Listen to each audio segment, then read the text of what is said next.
रानी जब हिंदुस्तान में आई है, आप में से बहुत कम जानते हैं कि ब्रिटेन की रानी हिंदुस्तान की नागरिक है। कौन से कानून के आधार पर? आप पूछेंगे अगर मुझसे तो कानून कौन सा है? 1897 में इस देश में एक कानून बनाया गया था जिसका नाम है इंडियन सिटीजनशिप एक्ट। और 1897 में वो जो इंडियन सिटीजनशिप एक्ट का कानून बनाया गया वो अंग्रेजों ने पारित किया था लंदन में। और अंग्रेजों ने 1946 के इंडियन इंडिपेंडेंस एक्ट को पारित करने के बाद क्या किया था?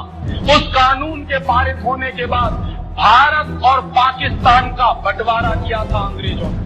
बहुत कम लोग ये जानते हैं कि हिंदुस्तान और पाकिस्तान का बंटवारा अंग्रेजों ने किया था बाकायदा कानून बनाकर। और उस कानून का नाम है इंडियन इंडिपेंडेंस एक्ट। और उस कानून की प्रस्तावना में, प्रियम्बल में बहुत साफ साफ लिखा है कि इस कानून के लागू होने के बाद भारत और पाकिस्तान दो डोमिनियन स्टेट बनेंगे। डोमिनियन स्टेट का माने क्या होता? एक बड़े राज्य के अधीन छोटा राज्य। माने हम भारत और पाकिस्तान 1946 के उस कानून के आधार पर डोमिनियन स्टेट बनाए गए हैं, ना कि इंडिपेंडेंट नेशन। और हम डोमिनियन स्टेट हैं किसके? हिज हाईनेस माने यूनाइटेड किंगडम की रानी, उसके हैं हम डोमिनियन स्टेट। और अगर 1946 के इंडियन इंडिपेंडेंस एक्ट के कानून में हिंदुस्तान और पाकिस्तान दो डोमिनियन स्टेट्स बने हैं तो हम इंडिपेंडेंट नेशन कहां हैं फिर? तब आजाद कहां हैं हम? तो कॉमनवेल्थ में हमारी entry as a British dominion करके है, ना कि इंडियन रिपब्लिक के नाम से। कि जो 15 अगस्त 1947 आया तो एक समझौता हुआ पंडित नेहरू और माउंटबेटन के बीच में। वो समझौते का नाम है ट्रांसफर ऑफ पावर एग्रीमेंट। नाम ही है उसका, transfer of power agreement.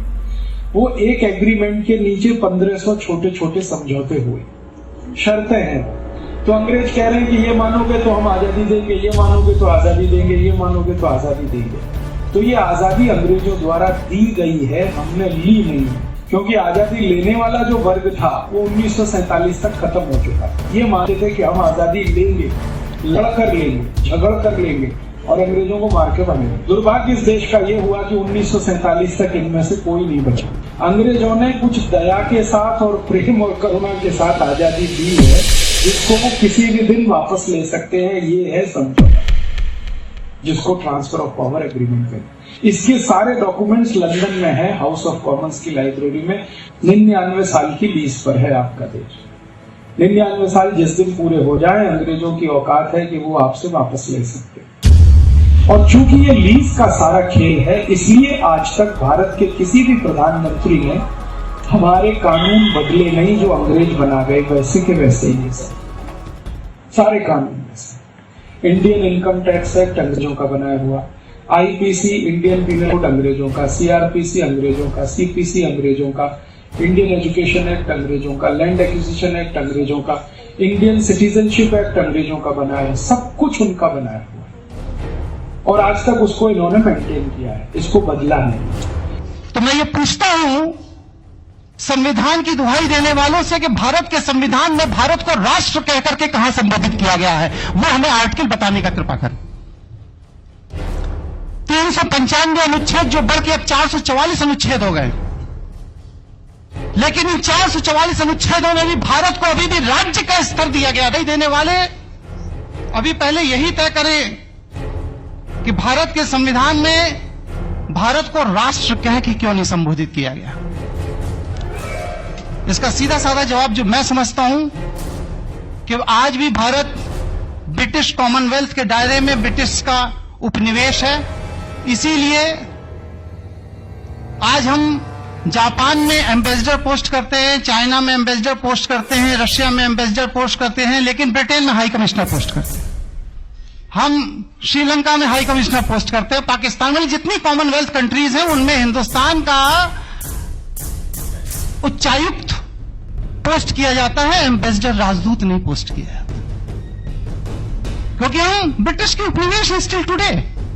General clauses act का सेक्शन 3 सब क्लॉज 6 देखिए, उसमें साफ साफ लिखा है भारत के अंदर जहां भी केंद्रीय सरकार के कानून लागू होंगे वो सब ब्रिटिश उपनिवेश के अंतर्गत माना जाएगा। साफ साफ लिखा है। स्टिल टुडे आज की जो आपकी नागरिकता अधिनियम है उसमें देखिए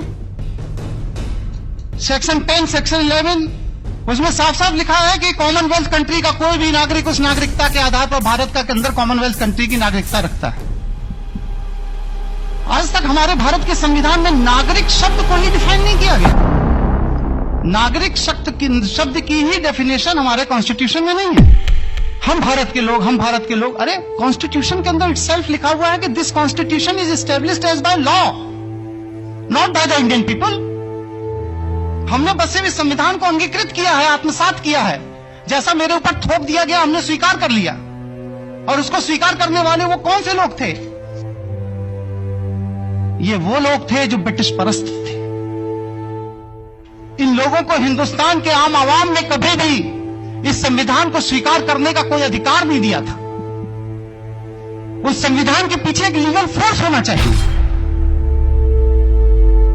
विधि की शक्ति होना चाहिए उस संविधान के पीछे, तब वह संविधान हमारे देश में लागू होगा।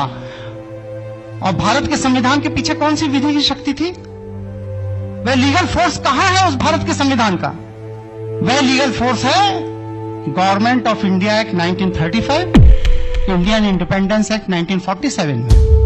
ये दोनों ही ब्रिटिश पार्लियामेंट में पास किए गए थे। भारत के संविधान के पास जो आज विधिक शक्ति है, वो विधिक शक्ति भारत के संविधान की देन नहीं है, भारत के लोगों की देन नहीं है, भारत की जनता की देन नहीं है, बल्कि इंडियन इंडिपेंडेंस एक्ट 1947, भारतीय स्वतंत्रता अधिनियम 1947 के तहत ब्रिटिश पार्लियामेंट द्वारा दी गई विधिक शक्ति है, जिस विधिक शक्ति के तहत आज ये सत्ता में बैठे हुए लोग हमारे ऊपर शासन करते हैं। भारतीय संविधान की अनुसूची 8 में जो 22 भाषाओं का वर्णन है उसमें अंग्रेजी कहीं नहीं है, उसमें अंग्रेजी कहीं नहीं है। भारतीय संविधान की अनुसूची 8 में जो 22 भाषाएं दी गई हैं, भारतीय भाषाएं, उनमें अंग्रेजी कहीं नहीं है। लेकिन फिर भी हमारे पार्लियामेंट, हमारी विधानसभाएं और हमारी हाईकोर्ट और सुप्रीम कोर्ट अपनी सारी प्रोसीडिंग का रिकॉर्ड इंग्लिश भाषा में रखने के लिए बात, उसकी मजबूरी है, क्योंकि वह ब्रिटेन की राष्ट्रीय भाषा, आप उसके उपनिवेश हो, आपको रखना पड़ेगा।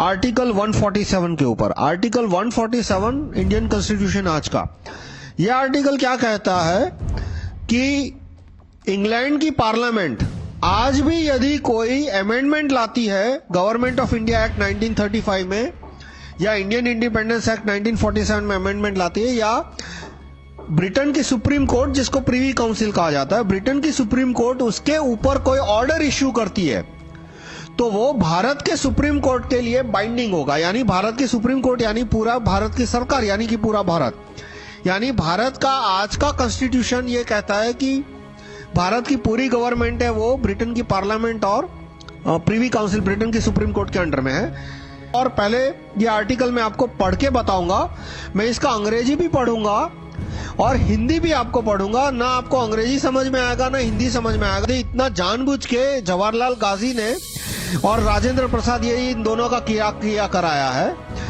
इन दोनों ने जानबूझ के इतनी कठिन अंग्रेजी लिखी है कि आप अंग्रेजी भी नहीं समझ पाओगे। उसका हिंदी में भी मैं आपको पढ़ के बताऊंगा कि राजेंद्र प्रसाद ने ये हिंदी लिखा है कि वो हिंदी ऐसा है कि वो हिंदी भी आप समझ में नहीं पाओगे।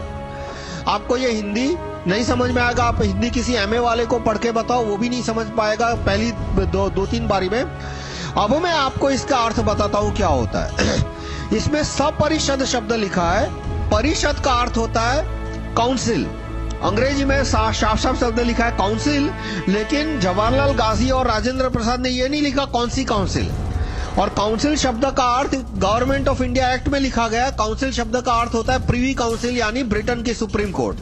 कि ये एक्ट है वो भारत का सुप्रीम कोर्ट जब कॉन्स्टिट्यूशन का इंटरप्रिटेशन करेगा तो इस एक्ट को वो फाउंडेशन में रखेगा, यानी इस एक्ट के बाहर कुछ इंटरप्रेट नहीं कर सकती।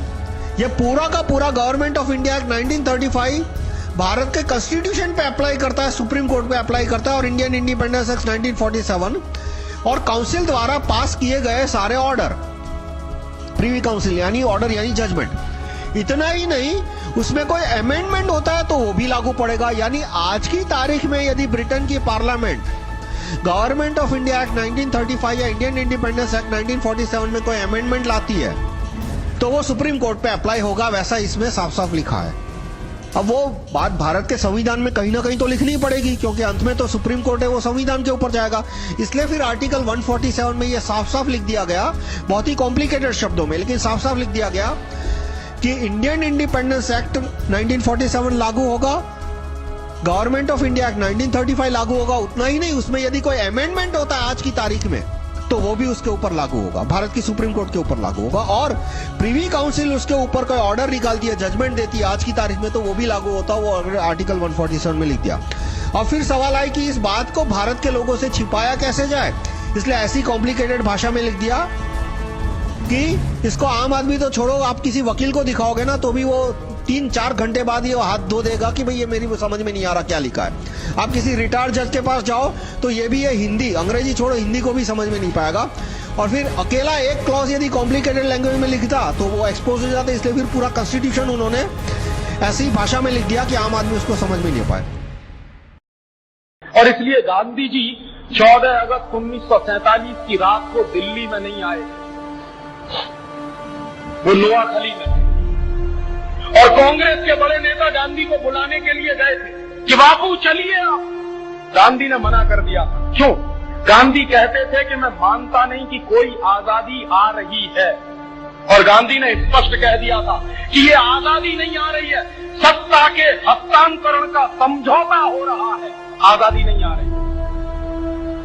और गांधी जी ने नोआखली से प्रेस स्टेटमेंट रिलीज किया था।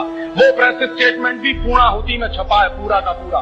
उस प्रेस स्टेटमेंट गांधी जी ने पहले ही वाक्य में ये कहा कि मैं हिंदुस्तान के उन करोड़ों लोगों को ये संदेश देना चाहता हूं कि ये जो तथाकथित आजादी, सो कॉल्ड फ्रीडम आ रही है, ये मैं नहीं लाया, ये सत्ता के लालची लोग हस्तांतरण के चक्कर में फंसकर लाए हैं। मैं मानता नहीं कि इस देश में कोई आजादी आई। 1885 के गदर के बाद WH व्यूम ने एक 1600 पन्ने की एक थीसिस सबमिट की थी, जिसमें उन्होंने ये बात कही थी कि भारत के अंदर दोबारा क्रांति ना हो, इसके लिए मैं कुछ फार्मूले दे रहा हूं। पहला फार्मूला तो यह है कि सारे ब्रिटिश मानसिकता के लोगों को एक मंच पे लाके खड़ा कर लिया जाए, और वह मंच राजनीतिक मंच हो। और उसी राजनीतिक मंच के तहत ब्रिटिश मानसिकता के लोगों को एक मंच पे लाने के लिए जिस पार्टी का गठन किया गया उसे भारतीय राष्ट्रीय कांग्रेस पार्टी कहा जाता है, जो आज कांग्रेस है।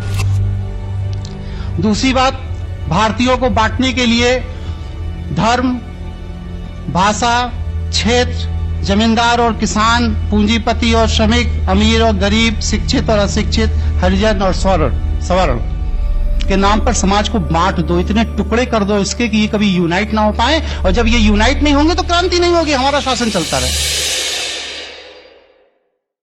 14 अगस्त 1947 की रात को जो कुछ हुआ है वो आजादी नहीं आई, ट्रांसफर ऑफ पावर का एग्रीमेंट साइन हुआ था पंडित नेहरू और लॉर्ड माउंटबेटन के बीच में।